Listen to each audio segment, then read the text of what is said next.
Dear viewers, have you ever trusted someone so completely that the thought of betrayal felt impossible? Have you ever looked into your own sister's eyes and seen a stranger staring back?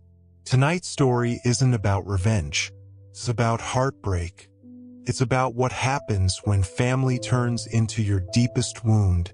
Before we begin, please take a moment to like this video, subscribe, and share where you're watching from. Your support means the world to us here at Voices of Reality, the place where real stories speak louder than fiction. Now, let's begin. Her name was Margaret Evans, a woman of quiet strength, born and raised in the warm suburbs of Augusta, Georgia. To her neighbors, she was the kind of woman who baked cookies for the church sale and waved to everyone on her morning walk. To her husband, Daniel, she was loyal, kind, and deeply devoted. And to her sister, Leah, she was everything she could never be, or so it seemed. But dear viewers, appearances lie. Because what started as love and laughter between two sisters would end in betrayal so deep, it tore their entire family apart. Margaret and Leah were born just 2 years apart. Their mother, Evelyn, worked as a schoolteacher, and their father, Richard, drove long nights as a trucker. They didn't grow up rich, but they had something better: each other. Margaret, the older sister, was the responsible one, the one who stayed up late helping Leah with homework, the one who shared her birthday money when Leah wanted a new dress. Leah was different, wild, charming, beautiful in a way that drew people in even when she didn't deserve it. Margaret dreamed of becoming a nurse. Leah dreamed of being admired. And when their parents divorced, everything changed. Leah moved in with their mother. Margaret stayed with their father. Distance grew. So did jealousy. By the time they reunited in their late 20s, they were strangers wearing the same last name. But dear viewers, blood may connect you. Yet envy can poison even the closest bond. Margaret met Daniel Evans one summer at a hospital fundraiser. He was a construction manager, tall, soft-spoken, the kind of man who smiled with his eyes. He wasn't rich, but he was steady, honest, the kind of man you could build a life with. They married a year later under an oak tree in their hometown churchyard. Leah was her maid of honor, beaming in a lavender dress. "Don't cry," Leah whispered during the vows. "You're getting your happy ending." But there was something in her eyes, a flicker of something unspoken, maybe envy, maybe something darker. Still, Margaret brushed it off. After all, this was family. For the first few years, everything was good. Margaret and Daniel bought a modest home in Savannah, with white shutters and a porch swing that creaked in the wind. Leah visited often, maybe too often. She'd bring over wine, laughter, and endless stories about her new job, her new boyfriend, her new start. But whenever Margaret left the room, her sister's eyes lingered too long on Daniel. Once, Margaret walked in on them laughing in the kitchen. Daniel was showing her how to make his favorite chili. Leah's hand brushed his wrist. A small moment, innocent maybe, but something in her gut told her, don't ignore this. Dear viewers, when your intuition whispers, listen. Because sometimes the soul knows what the eyes refuse to see. It started with phone calls. Leah would text Daniel late at night, "Hey, need advice about my car?" Or, "Can you help me move?" Margaret thought it was harmless. Daniel was kind, helpful. He'd always been that way. But then, things began to shift. Daniel started working late, coming home tired. He stopped laughing at her jokes. The warmth, that soft, familiar glow began to fade. Then one evening, while folding laundry, Margaret found Leah's earring under their bed. A small gold hoop. Her hands froze. Her heart stopped. She told herself, Maybe she dropped it during a visit.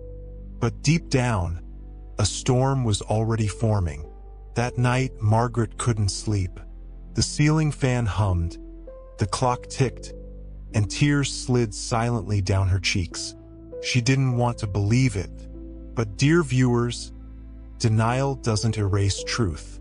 It only delays the heartbreak. Weeks later, Margaret planned a surprise dinner for Daniel's birthday. She invited Leah. She cooked his favorite roasted chicken, mashed potatoes, pecan pie. But Daniel never came home. She waited for hours, candles burning low, her heart pounding. Finally, around midnight, her phone buzzed. A text from an unknown number. "You deserve better than both of them." Attached was a photo. Her sister, her husband, together, in a hotel room. The world stopped spinning. The walls closed in. She couldn't breathe.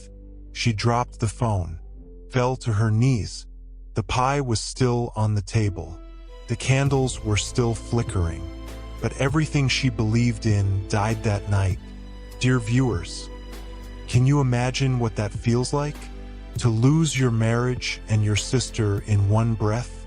The next morning, Margaret drove to her mother's house. Leah was there, sitting at the kitchen table, sipping coffee, as if nothing had happened. Their mother looked confused, caught between two daughters, one trembling, one unapologetic. Margaret's voice shook. "How could you, Leah? He was my husband." Leah didn't flinch. "He was never yours, Maggie. You just got there first." Silence. Thick, heavy, suffocating. Her mother gasped, "Leah, stop this madness." But Leah only smiled. "You always loved her more. Now it's my turn to have something she can't." Margaret broke down. That was the day their mother collapsed from stress. A mild stroke that left her bedridden for months. The family dinners stopped. The phone calls stopped. And Leah? She moved in with Daniel. Yes, dear viewers, she did. With no shame, no apology, no remorse. Margaret moved into a small apartment near downtown Savannah. She stopped going to church, stopped painting, stopped believing in happy endings. Nights were the worst. She'd sit by the window, watching the rain slide down the glass, wondering, was I not enough? Was love just another lie we tell ourselves to survive? But even in her pain, she refused to hate. Because hate, she knew, only chained you to the people who broke you. Her only comfort was her neighbor, Mrs. Darlene, an elderly widow who lived downstairs. She would bring her soup, remind her to pray, and say, "Child, what's taken in betrayal will return in justice. God don't sleep." And dear viewers, those words would soon prove true. A year passed. Margaret was slowly rebuilding her life. New job, quiet peace. Until one evening, she got a call from the hospital. "Leah, car accident." When Margaret arrived, she saw her sister, bruised, broken, crying. Daniel was nowhere to be found. He had left her weeks earlier for another woman. Leah looked up, tears streaming down. "I thought he loved me, Maggie.